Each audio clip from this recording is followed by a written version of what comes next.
Aksi demo ratusan warga di Mandailing Natal berujung ricuh. Polisi terlibat bentrok dengan warga.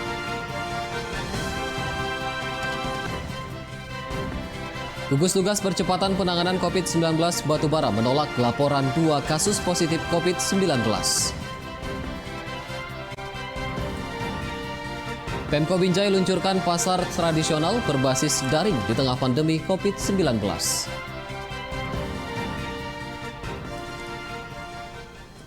Halo pemirsa, senang sekali kami dapat kembali hadir di hadapan Anda dalam program Wajah Sumut edisi Selasa 30 Juni 2020. Selain 3 berita utama tadi, kami juga telah menyiapkan informasi menarik lainnya selama 30 menit ke depan. Bersama saya, Dana Pangaribuan, kita sambut Wajah Sumut selengkapnya. Aksi demo ratusan warga di Mandailing Natal menuntut transparansi penyaluran BLT berujung ricuh. Warga bentrok dengan petugas kepolisian.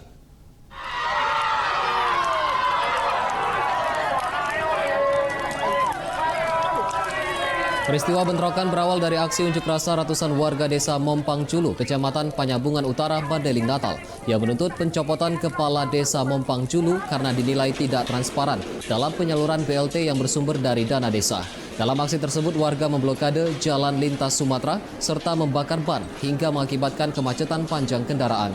Setelah hampir 7 jam memblokade jalan, petugas kepolisian dari Polres Madinah kemudian melakukan negosiasi dengan warga untuk membuka kembali akses jalan. Namun warga tidak menerima sebelum kepala desa dicopot dari jabatannya. Polisi kemudian mencoba membubarkan aksi massa dengan menyemprotkan air dari mobil water cannon hingga berakhir ricuh. Massa yang marah melempari petugas dengan batu dan membakar 2 unit mobil di lokasi kejadian. Kasus serupa sebelumnya juga terjadi beberapa waktu lalu saat warga desa Hutapuli, Kecamatan Siabu, Mandailing Natal, memblokade jalan lintas Sumatera terkait protes penyaluran BLT bagi warga terdampak COVID-19. Pada aksi tersebut, Kepala Desa Hutapuli memilih mundur untuk meredakan aksi massa. Pasca kerusuhan di Desa Mompang Julu, Mandailing Natal, suasana di lokasi kejadian bentrok berangsur normal. Akses jalan lintas telah dibuka kembali setelah tuntutan warga dipenuhi. Setelah 19 jam lamanya melakukan blokade jalan, akses jalan lintas Sumatera akhirnya dibuka kembali pada pukul 4 waktu Indonesia Barat pagi tadi. Setelah tuntutan warga yang meminta kepala desa dicopot dipenuhi Pemda setempat. Aktivitas lalu lintas kendaraan yang sebelumnya terhenti karena blokade jalan yang dilakukan warga kini telah berjalan normal kembali. Dalam kerusuhan tersebut, 2 unit kendaraan dibakar massa dan 6 orang petugas mengalami luka akibat terkena lemparan batu. Kapolres Madinah AKBP Horas Tua Silalahi menjelaskan aksi blokade jalan yang dilakukan warga berhenti setelah pihak pemerintah daerah mengambil keputusan mencopot kepala desa Mompang Julu dari jabatannya. Hingga siang ini kondisi di lokasi bentrokan sudah berjalan kondusif, sementara polisi masih menyelidiki dan mencari pelaku pembakaran 2 unit kendaraan pada peristiwa bentrokan tersebut. Sebelumnya, aksi demo ratusan warga desa Mompang Julu, Kecamatan Panyabungan Utara, Mandailing Natal, terjadi pada Senin kemarin menuntut pencopotan kepala desa karena dituding tidak transparan dalam penyaluran BLT bagi warga terdampak COVID-19. Aksi ini berakhir bentrok setelah petugas berupaya membuka akses jalan lintas Sumatera yang diblokade warga sejak pagi hingga malam hari. Lokasi pemblokiran jalan sum di Desa Mompang saat ini sudah arus lalu lintas sudah bisa kita buka dan lancar kembali karena tadi malam masyarakat sudah mau membuka karena tuntutan mereka untuk kepala desa mundur itu sudah terpenuhi.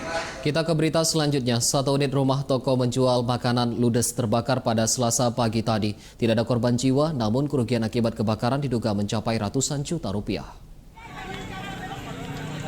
Kebakaran 1 unit ruko yang menjual makanan ini terjadi di kawasan Jalan Pasar 2 Barat, Kecamatan Medan, Marelan. Asap hitam tebal yang terlihat dari atas bangunan ruko sempat membuat panik warga yang berupaya memadamkan api. Api kemudian berhasil dipadamkan 1 jam kemudian setelah 4 mobil unit pemadam kebakaran diturunkan ke lokasi kebakaran. Saksi mata mengatakan api pertama kali terlihat dari atas plafon dan kemudian menjalar ke ruangan lainnya. Tidak ada korban jiwa dalam kejadian ini, namun anak pemilik rumah mengalami luka bakar dan telah mendapatkan perawatan. Kerugian material akibat kebakaran ditaksir mencapai ratusan juta rupiah. Sementara pihak kepolisian dari Polsek Medan Labuhan masih menyelidiki penyebab kebakaran yang diduga berasal dari arus pendek listrik.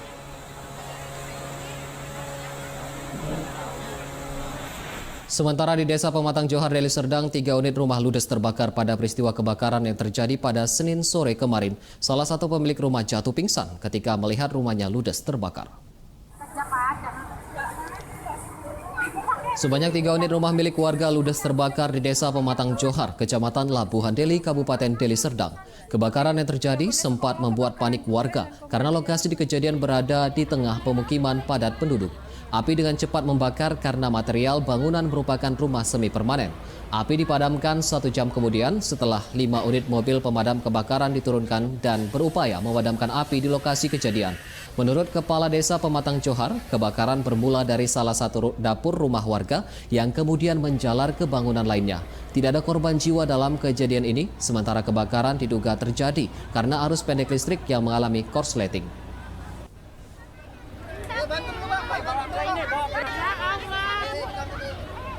Kita beralih ke berita lain. Petugas gabungan Badan Narkotika Nasional menggagalkan peredaran 40 kg narkoba jenis sabu asal Malaysia. Dalam penangkapan, petugas meringkus 6 tersangka dari sejumlah lokasi berbeda.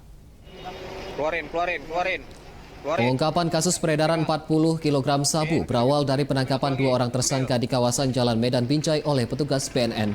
Kedua pelaku ditangkap saat hendak mengirimkan narkotika jenis sabu kepada 2 orang kurir lain yang berada di kota Medan. Dari dalam mobil pelaku, petugas menemukan 29 kg sabu siap edar yang disembunyikan dalam 2 buah karung. Petugas BNN kemudian melakukan pengembangan kasus dengan menggerebek sebuah gudang di kawasan Beren, Aceh. Seorang penjaga dan pemilik gudang ditangkap beserta barang bukti 8 kg sabu yang disembunyikan di dalam mesin cuci. Dari pengungkapan kasus tersebut, petugas BNN menangkap 6 orang tersangka dengan barang bukti 40 kg sabu yang dipasok dari Malaysia. Terkait kasus ini, pihak BNN rencananya akan melakukan koordinasi dengan kepolisian di Raja Malaysia guna pengembangan penyelidikan lebih lanjut. Menurut data BNN, Sumatera Utara kini telah menjadi daerah dengan pecandu terbanyak di Indonesia dengan jumlah pecandu mencapai 1 juta orang. Kurang lebih 40 kg narkoba jenis sabu atau kristal metamfetamin yang diselundupkan dari Malaysia, daerah Pulau Pinang atau Penang. Polres Pematang Siantar mengungkap kasus peredaran narkotika jenis sabu yang akan diselundupkan ke lembaga pemasyarakatan. Polisi menangkap 5 orang tersangka dengan barang bukti sabu setengah kilogram dan ekstasi 50 butir. Kelima orang tersangka ditangkap Satuan Reserse Narkotika Polres Pematang Siantar dari 4 lokasi berbeda di kota Pematang Siantar. Kelimanya diduga akan mengedarkan sabu dan ekstasi ke dalam lapas di Simalungun. Pada penangkapan, polisi menyita barang bukti sabu dengan berat setengah kilogram dan 50 butir pil ekstasi serta 1 unit mobil jenis minibus. Saat ini para tersangka masih menjalani pemeriksaan di Polres Pematang Siantar. Polisi kini memburu pemasok barang haram yang inisialnya sudah diketahui. Para tersangka dijerat Undang-Undang Narkotika dengan ancaman di atas 5 tahun penjara. Yang menonjol aja dengan jumlah barang bukti yang fantastis ya, untuk jumlah barang bukti sabu yang kita amankan bisa kita sita sebanyak 500 gram ataupun setengah kilo ya, jenis sabu. Kemudian ekstasi ada 50 butir. Kemudian juga tadi malam kita amankan. Pemirsa, warga di Kecamatan Labuhan Deli, Medan menangkap seorang pemuda diduga pelaku pembobolan rumah. Pelaku sempat diamuk warga hingga babak belur. Puluhan warga Pasar 6 Desa Manunggal Helvetia, Kecamatan Labuhan Deli, Deli Serdang menangkap Suryanto yang diduga pelaku pembobol rumah. Saat penangkapan, pelaku sempat diarak warga hingga menjadi bulan-bulanan warga yang kesal dengan aksi pelaku. Salah seorang korban pencurian mengatakan dalam aksinya pelaku selalu mengincar rumah yang ditinggal pergi pemiliknya. Pelaku kemudian masuk dan mencuri sejumlah harta benda dari dalam rumah seperti uang, surat kendaraan, serta harta benda berharga lainnya. Pelaku kini masih menjalani pemeriksaan dan ditahan di Polsek Medan Labuhan. Bila terbukti bersalah, pelaku dijerat pasal pencurian dengan ancaman hukuman 5 tahun penjara. Baru satu ini. Terus ini. Usai jeda kami akan kembali dengan informasi mengenai gugus tugas percepatan penanganan COVID-19 Batubara menolak laporan 2 kasus positif COVID-19. Tetaplah bersama kami.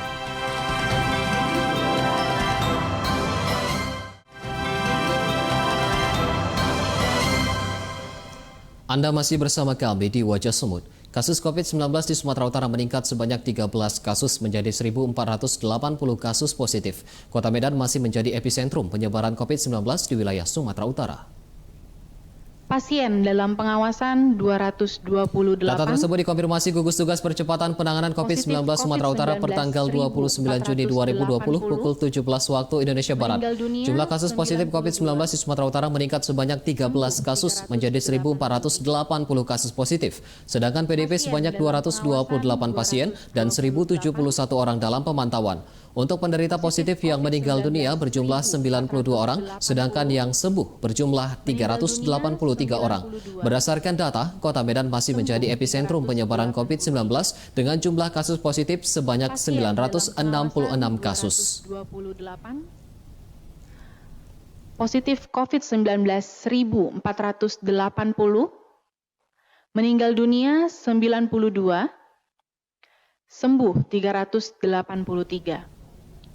Gugus Tugas Percepatan Penanganan COVID-19 Batubara menolak 2 kasus positif COVID-19 yang ditetapkan Gugus Tugas Percepatan Penanganan COVID-19 Provinsi Sumatera Utara.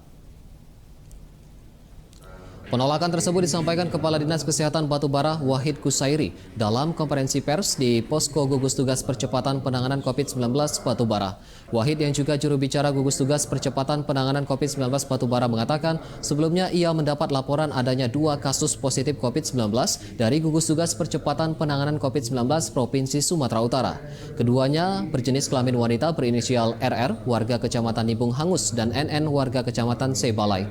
Namun setelah dilakukan penelusuran, pasien RR telah bekerja dan menetap di Kota Medan, sedangkan nama pasien NN tidak ditemukan di alamat yang disebutkan dalam surat pemberitahuan hasil uji swab PCR. Wahid meminta Gugus Tugas Percepatan Penanganan COVID-19 Provinsi Sumatera Utara menghapus nama kedua pasien tersebut dari data kasus COVID-19 di Batubara, yang saat ini ditetapkan ada 5 kasus positif COVID-19 berdasarkan hasil uji swab PCR. Memohon agar menghapus data tersebut dari pengumuman sumber tentang COVID-19, tentang data kasus COVID-19, tentang data kasus COVID-19 di 33 kabupaten kota di Provinsi Sumatera Utara sebagai kasus positif. Pemirsa, jelang dibukanya kembali Kebun Binatang Medan pada awal Juli mendatang, pihak pengelola mulai melakukan berbagai persiapan, mulai dari penyemprotan disinfektan hingga pembersihan kandang satwa. Kebun binatang dibuka kembali setelah tutup selama 3 bulan akibat pandemi COVID-19. Beginilah persiapan yang dilakukan pihak pengelola Kebun Binatang Medan di Kecamatan Medan Tuntungan menjelang dibuka kembali pada 1 Juli mendatang. Pengelola kebun binatang melakukan penyemprotan disinfektan, pemberian pakan dan vitamin kepada satwa hingga pembersihan kandang sejak 2 pekan terakhir.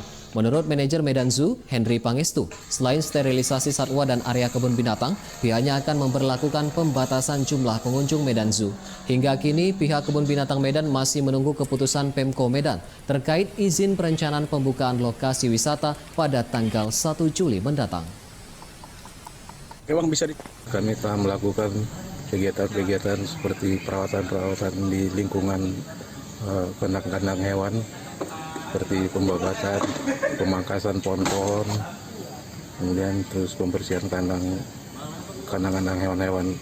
Nah, sesuai dengan Kita ke berita selanjutnya. Penerimaan siswa baru jalur online di Sumatera Utara untuk tahap 1 dan 2 telah selesai dilaksanakan dengan jumlah pendaftar mencapai 294.783 calon peserta didik. Namun dari 2 tahapan yang dilakukan masih ditemukan kekurangan kuota siswa, sekitar 10.000 siswa tingkat SMA negeri se-Sumatera Utara. Hal tersebut disampaikan Sekretaris Panitia PPDB Sumut Saud Aritonang pada Selasa pagi tadi. Berdasarkan rekapitulasi Panitia PPDB Disdiksu, jumlah pendaftar untuk siswa baru tingkat SMA dan SMK negeri di Sumatera Utara pada tahap 1 dan 2 ada sebanyak 294.783 calon peserta didik. Jumlah calon peserta didik yang diterima pada tahap 1 untuk jalur afirmasi, prestasi akademik dan non-akademik, serta perpindahan orang tua dan anak guru setempat sebanyak 58.000 siswa atau sekitar 38,7% dari kuota 50% yang tersedia. Sementara pada tahap kedua jalur zonasi, jumlah siswa yang diterima ada sebanyak 67.301 siswa, terdiri dari SMA negeri sebanyak 58.836 siswa dan SMK negeri sebanyak 8.465 siswa.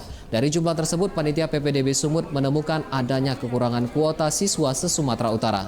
Untuk SMA negeri ada sebanyak 209 sekolah dengan kuota kosong mencapai 10.342 siswa se-Sumatera Utara, sedangkan tingkat SMK negeri sebanyak 11.703 siswa. Jadi kalau ditanya apa opsinya, yang terbaik memang harus dipenuhi. Lalu bagaimana caranya? Peraturan kita Permendikbud 44 2019 dan Pergub nomor 24 tahun 2020 berikut juga Juknis itu menjadi kewenangan Dinas Pendidikan untuk mengisinya. Tapi bagaimana nanti? Usai jeda kami akan kembali dengan informasi mengenai Pemko Binjai luncurkan pasar tradisional berbasis daring di tengah pandemi COVID-19. Tetaplah bersama kami.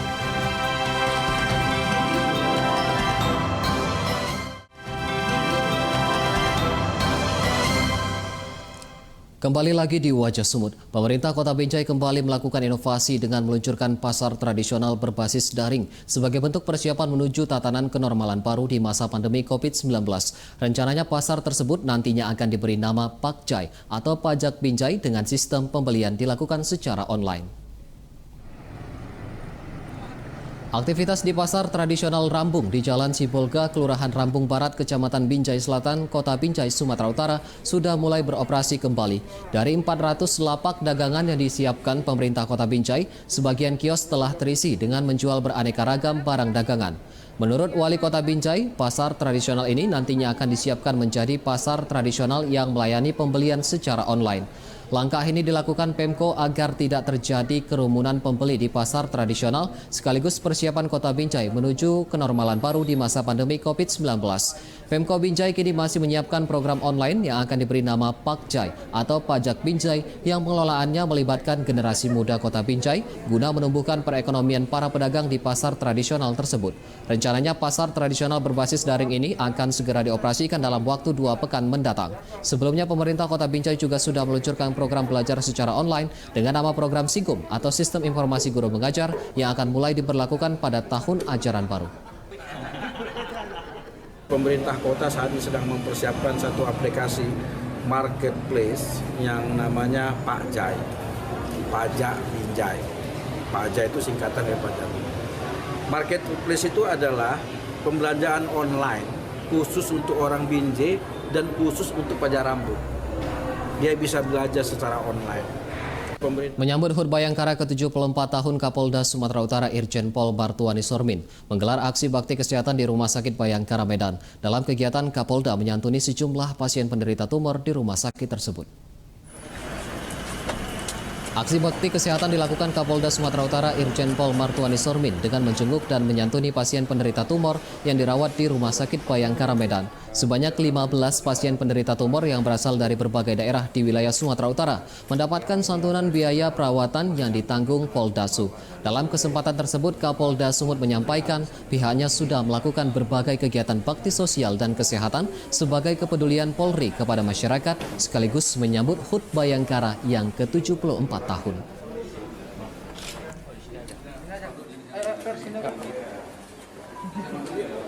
Kesehatan operasi medis untuk 15 pasien yang menderita penyakit tumor dan sebagaimana rekan-rekan ketahui 8 orang sudah selesai melaksanakan operasi. Ini bakti kesehatan ini adalah dalam rangka HUT Bayangkara yang ke-70. Sementara Kejaksaan Negeri Tanjung Balai Asahan merenovasi rumah kakek Usman Nasution, seorang warga lansia asal Tanjung Balai yang hidup sebatang kara di sebuah gubuk di kawasan perkebunan pisang. Hal ini dilakukan sebagai bentuk kepedulian terhadap sesama dari pihak Kejaksaan. Beginilah kondisi rumah kakek Usman Nasution, seorang warga lansia asal Tanjung Balai yang telah direnovasi pihak Kejaksaan Negeri Tanjung Balai Asahan. Renovasi rumah ini dilakukan sesuai janji dari pihak Kejaksaan dengan dana yang bersumber dari sumbangan para pegawai di lingkungan Kejari Tanjung Balai Asahan. Kepala Kejaksaan Negeri Tanjung Balai Asahan menyampaikan renovasi ini dilakukan sebagai bentuk kepedulian terhadap sesama, apalagi di tengah sulitnya ekonomi akibat pandemi COVID-19. Sebelumnya kakek Usman Nasution berusia 74 tahun, hidup sebatang kara di sebuah gubuk tua dan bocor. Sementara untuk memenuhi kebutuhan hariannya, kakek Usman hanya bisa mengharapkan bantuan tetangga hingga mengkonsumsi hasil kebun miliknya dan air kolam.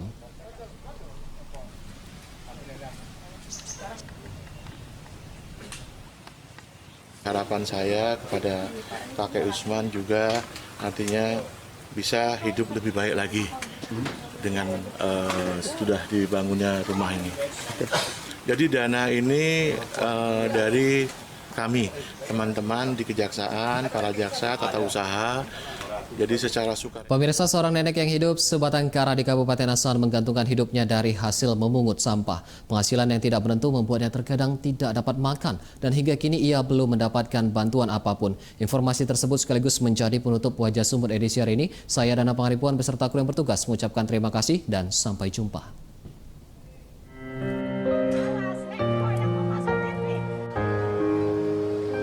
Beginilah keseharian hidup Nenek Sumiyo, seorang pemulung berusia 77 tahun yang bekerja memungut sampah di tempat pembuangan akhir sampah di Desa Seirengas, Kecamatan Kisaran Barat, Kabupaten Asahan. Di usia senjanya, ia tetap bersemangat bekerja demi memenuhi kebutuhan harian dengan memilah serta mengumpulkan sampah plastik dan botol untuk dijual kepada pengepul barang bekas. Dari pekerjaan sebagai pemulung, penghasilan Sumiyom tidak menentu setiap harinya. Kadang ia mendapat Rp10.000 atau maksimal Rp20.000, bahkan sesekali dirinya tidak makan. Kadang cuaca yang tidak menentu menjadi kendala bagi Sumiyom dalam bekerja di usianya yang renta. Dapatnya 10 atau 20 gitu. Nengok cuacanya, kalau cuacanya terang dapat juga adalah 20. Kalau hujan ya awak pun berteduh, nggak dapat. Jadi uang segitu Mbak cukup nggak bagi Simbok itu? Ya cukup kan lah. Ya. Nggak cukup ya udahlah, kadang dibantu-bantu orang-orang sebelah dekat itu diberi entah sayur, entah yang lain-lain itu. Kehidupan Nenek Sumiyom menjadi salah satu potret kemiskinan yang ada di sekitar kita dan membutuhkan perhatian baik dari para dermawan maupun pemerintah agar Nenek Sumiyom yang belum pernah menerima bantuan apapun dapat segera mendapatkan bantuan di masa sulit di tengah pandemi COVID-19. Dari Kabupaten Asahan, Ferry Matondang, Metro TV.